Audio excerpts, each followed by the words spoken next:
കുട്ടികൾക്ക് പനിയോ ചുമയോ ജലദോഷമോ ഒക്കെ വരുമ്പോൾ സ്വയം ചികിത്സിക്കുന്ന ചില മാതാപിതാക്കളുണ്ട്. പലപ്പോഴും കുട്ടികൾ ആശുപത്രികളിലെ എമർജൻസി വിഭാഗങ്ങളിലേക്ക് എത്തപ്പെടുന്നത് രോഗതീവ്രത കൊണ്ടല്ല, മറിച്ച് വീട്ടിൽ വെച്ച് തെറ്റായ രീതിയിലും അമിതമായുമൊക്കെ മരുന്ന് നൽകുന്നത് കൊണ്ടാണ്.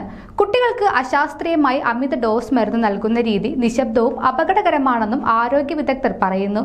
കൂടിയ ഡോസ് മരുന്ന് ശരീരത്തിൽ എത്തുന്നതിലൂടെ കുട്ടി കോമയിലാവുകയോ ശ്വാസതടസ്സം, ചുഴലി തുടങ്ങിയവ പോലുള്ള നിരവധി സംഭവങ്ങൾ ഉണ്ടായിട്ടുണ്ടെന്നും ആരോഗ്യ വിദഗ്ധർ ഓർമ്മിപ്പിക്കുന്നു.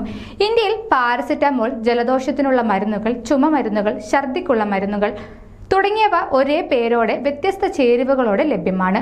മാതാപിതാക്കൾ ഇവ ശ്രദ്ധിക്കാതെ തെറ്റായ ഡോസ് നൽകുകയും കുട്ടിയുടെ ആരോഗ്യാവസ്ഥ മോശമാക്കുകയും ചെയ്യുന്നു.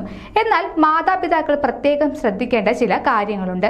പ്രിസ്ക്രിപ്ഷൻ, ലേബൽ, എക്സ്പയറി ഡേറ്റ് തുടങ്ങിയവ കൃത്യമായി പരിശോധിക്കുക. കുട്ടികളുടെ കൈയെത്തുന്ന ദൂരത്തു നിന്നും മരുന്നുകൾ മാറ്റുക. ഓൺലൈനിലൂടെ ലഭ്യമാകുന്ന അശാസ്ത്രീയമായ നിർദ്ദേശങ്ങൾ സ്വീകരിക്കാതിരിക്കുക തുടങ്ങിയവ പ്രധാനമാണെന്നും ആരോഗ്യ വിദഗ്ധർ ഓർമ്മിപ്പിക്കുന്നു. ആരോഗ്യ വാർത്തകൾ ഇനി നിങ്ങളുടെ വിരൽത്തുമ്പിൽ. ഡോക്ടർ ലൈവ് ചാനൽ സബ്സ്ക്രൈബ് ചെയ്യൂ.